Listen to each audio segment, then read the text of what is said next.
नमस्कार बंधुरा आपनादेर सबाइके जानाচ্ছি स्वागत। এই মুহূর্তের সবথেকে বড় এবং গুরুত্বপূর্ণ আপডেট, দুই বাংলার দিকে ধেয়ে আসছে প্রবল কাল বৈশাখী সহ বজ্র বিদ্যুৎ সহ ঝড় বৃষ্টি এগিয়ে আসছে।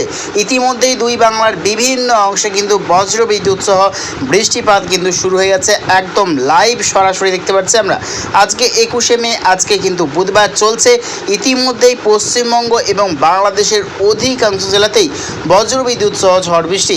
তার মধ্যে দেখতে পাচ্ছি বৃষ্টিপাত চলছে পশ্চিমবঙ্গের ক্ষেত্রে, দেখতে পাচ্ছি বৃষ্টিপাত চলছে কলকাতার উত্তর বিভাগ, খাটুয়া, বর্ধমান, দুর্গাপুর, পুরুলিয়া, আসানসোল, চিত্তরঞ্জন, মুর্শিদাবাদ, নৈহাটি, নবদ্বীপ, বাঁকুড়া এবং জামশেদপুর, ঝাড়গ্রামের উত্তর বিভাগ। আরও কিন্তু দেখতে পাচ্ছি আমরা মালদার দক্ষিণ বিভাগ এবং দক্ষিণ দিনাজপুর, উত্তর দিনাজপুর, বাংলাদেশের রংপুরের দক্ষিণ বিভাগ, মহাদেবপুর, বগরা, শিগরা, বালুরঘাট এবং রাজশাহী, পাবনা, নাগরপুর। আরও কিন্তু দেখতে পাচ্ছি আমরা ফরিদপুরের পশ্চিম বিভাগ। এই সর্বত্র নিয়ে কিন্তু চলছে বজ্র বিদ্যুৎ সহ ঝড় বৃষ্টি। তা কিন্তু ক্রমাগত আরও দক্ষিণ পূর্ব দিকে কিন্তু অগ্রসর হচ্ছে। তারই প্রভাব রয়েছে আজকে রাত্রে দুই বাংলার বিভিন্ন অংশে কিন্তু দক্ষিণবঙ্গের বৃষ্টির সম্ভাবনা রয়েছে এবং আগামীকাল সারাটা দিন আবহাওয়া কীরকম থাকতে চলেছে এবং আগামী 72 ঘন্টার মধ্যে আবহাওয়াতে ঠিক কী কী পরিবর্তন আসতে চলেছে তার বিষয়ে নজর রাখবো। তো আগামীকাল 22শে মে বৃহস্পতিবার, আগামীকাল সকাল থেকেই আবহাওয়া কীরকম রয়েছে দেখে নেওয়ার চেষ্টা করতেছি। তো দেখতে পাচ্ছি আগামীকাল সকাল থেকেই আবহাওয়াতে বিরাট বড় পরিবর্তন দেখতে পাওয়া যাচ্ছে। আগামীকাল সকাল থেকেই বৃষ্টির সম্ভাবনা রয়েছে। পশ্চিমবঙ্গ এবং বাংলাদেশের বিভিন্ন জেলায় রয়েছে বজ্রবিদ্যুৎ সহ বিক্ষিপ্ত পরিমাণে ঝড় বৃষ্টি। আগামীকাল সকাল থেকেই কিন্তু বৃষ্টির সম্ভাবনা রয়েছে পশ্চিমবঙ্গ এবং বাংলাদেশের বিভিন্ন অংশে। তার মধ্যেই রয়েছে পশ্চিমবঙ্গের ক্ষেত্রে 2 24 পরগনা, পূর্ব মেদিনীপুর, কলকাতার উত্তর বিভাগ, রাজশাহী, মাইরপুর। এই সর্বত্র নেই রয়েছে ঘন মেঘাচ্ছন্ন এবং বিক্ষিপ্ত হালকা পরিমাণে বৃষ্টির সম্ভাবনা রয়েছে পশ্চিমবঙ্গের এই সর্বত্র এলাকা নিয়ে। এদিকে বাংলাদেশে রয়েছে রংপুর, কুড়িগ্রাম, শেরপুর, জামালপুর, রাজশাহী এবং রয়েছে ময়মনসিংহ, সিলেট, মৌলভীবাজার এবং রয়েছে জামালপুর, ব্রাহ্মণবাড়িয়া, ঢাকার উত্তর বিভাগ, কুমিল্লা, অভয়নগর। আরও কিছু দেখতে পাচ্ছি শিলিং, মেঘালয় এবং রয়েছে আলিপুরদুয়ার, কোচবিহার, জলপাইগুড়ি। এদিকে রয়েছে ফেনী, ভোলা, বরিশাল, খুলনা, খাগড়াছড়ি, থানচি, কুতুবদিয়া, রাজশাহী। এই সর্বত্র নিয়ে কিন্তু আগামীকাল রয়েছে সকালের পর থেকে বিক্ষিপ্ত হালকা বৃষ্টি এবং বেলায় এগোনোর সাথে সাথে কিন্তু ফের বজ্র গর্ভ কিন্তু মেঘের সিস্টেম দেখতে পাওয়া যাচ্ছে। বেলায় এগোনোর সাথে সাথে রয়েছে বজ্র বিদ্যুৎ সহ মাঝারি থেকে ভারী বৃষ্টির সম্ভাবনা রয়েছে দুই দিনাজপুর, শিলিগুড়ি, আলিপুরদুয়ার, মালদা এবং রয়েছে মুর্শিদাবাদের উত্তর বিভাগ। বাংলাদেশে রয়েছে জামালপুর, শেরপুর, বালুরঘাট, মহাদেবপুর, বগরা, শিগরা, রাজশাহী। এই সর্বত্র রয়েছে ভারী বৃষ্টির সম্ভাবনা। এই রয়েছে ফেনী, ভোলা, চট্টগ্রাম, থানচি, কুতুবদিয়া, থানচি, রাজশাহী, টাকরা। এই সর্বত্র কক্সবাজার। এই সর্বত্র রয়েছে বিক্ষিপ্ত মাঝারি বৃষ্টির সম্ভাবনা এবং বেলায় এগোনোর সাথে সাথে দেখতে পাচ্ছি ঘন মেঘাচ্ছন্ন আবারও কিন্তু হতে শুরু করছে এবং বজ্র বিদ্যুৎ সহ মাঝারি থেকে ভারী বৃষ্টির সম্ভাবনা রয়েছে তীব্র বজ্রপাতেরও কিন্তু সতর্কতা।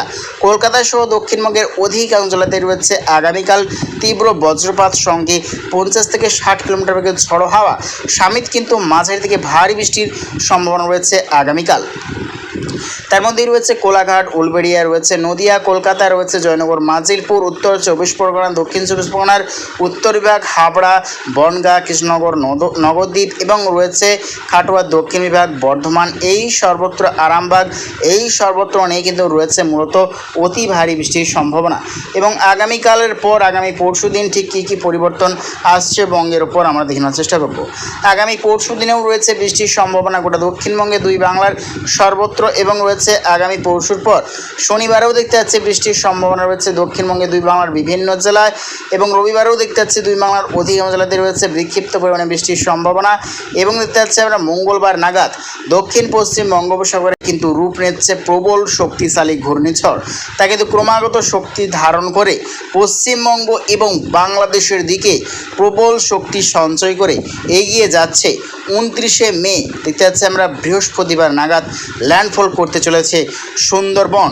বাংলাদেশে রয়েছে কালাপেড়া, ফেনী, ভোলা এবং রয়েছে কিন্তু উড়িষ্যার ভদ্রক বা পারাদ্বীপের যে কোনো অংশে কিন্তু ল্যান্ডফল করার সম্ভাবনা রয়েছে। ল্যান্ডফলের সময় এর সর্বোচ্চ গতিবেগ কত কিলোমিটার থাকতে চলেছে আমরা দেখে নেওয়ার চেষ্টা করব। তো দেখতে পাচ্ছি ল্যান্ডফলের সময় কিন্তু এর শক্তি কিন্তু অতটাও নেই। দেখতে পাচ্ছি আমরা ঘন্টায় প্রায় 90 থেকে 100 কিলোমিটার কিন্তু রয়েছে। দুই বাংলার দক্ষিণবঙ্গের সর্বত্রই কিন্তু রয়েছে তীব্র পরিমাণে ঝড় সঙ্গে কিন্তু অতি ভারী বৃষ্টির সম্ভাবনা রয়েছে দুই বাংলার দক্ষিণবঙ্গের সমুদ্র উপকূলবর্তী এলাকায় কিন্তু রয়েছে চরম সতর্ক বার্তা। দেখতে পাচ্ছি অতি ভারী বৃষ্টির সঙ্গে কিন্তু তীব্র ঝড়ো হাওয়ার কিন্তু সম্ভাবনা রয়েছে। দেখতে পাচ্ছি ভয়ঙ্কর পরিমাণে লাল সতর্কতা রয়েছে পশ্চিমবঙ্গের কলকাতা সহ দক্ষিণবঙ্গের সর্বত্র রয়েছে এবং রয়েছে বাংলাদেশের খুলনা, বরিশাল, ফেনী, ভোলা, চট্টগ্রাম, কক্সবাজার, থানচি, কুতুবদিয়া এই সর্বত্র। এদিকে রয়েছে উড়িষ্যার ভদ্রক, পারাদ্বীপ এবং বলেশ্বর বিভাগ নিয়ে রয়েছে তীব্র পরিমাণে সতর্কতা। অতি ভারী এবং টানা বৃষ্টির সম্ভাবনা রয়েছে। তো ঠিক এই ঘূর্ণিঝড়ের প্রভাবে কতদিন চলতে পারে এই বৃষ্টিপাত আমরা দেখানোর চেষ্টা করব। তো দেখতে পাচ্ছি এই ঘূর্ণিঝড়ের প্রভাবে কিন্তু রয়েছে অনেকটাই দিন বৃষ্টির সম্ভাবনা। প্রায় দেখতে পাচ্ছি আমরা 4 জুন দেখতে পাচ্ছি বুধবার পর্যন্তই কিন্তু চলবে ঝড় বৃষ্টি এবং যেতে না যেতেই আবারও কিন্তু আন্দামান নিকোবর দ্বীপপুঞ্জে আবারও কিন্তু এক বর্ষার এক গভীর নিম্নচাপের কিন্তু একটা অক্ষরেখা দেখতে পাওয়া যাচ্ছে। তারই ভাবে রয়েছে বাংলাদেশ এবং মায়ানমারের দক্ষিণবঙ্গ জুড়ে অতি ভারী বৃষ্টির সম্ভাবনা রয়েছে আগামী দিনে। তো প্রিয় দর্শক বন্ধুরা, এইরকম প্রতিদিন আবহাওয়া লেটেস্ট আপডেট পেতে অবশ্যই আমার চ্যানেল সাবস্ক্রাইব করে রাখবেন। তো আজ এটুকুটাই।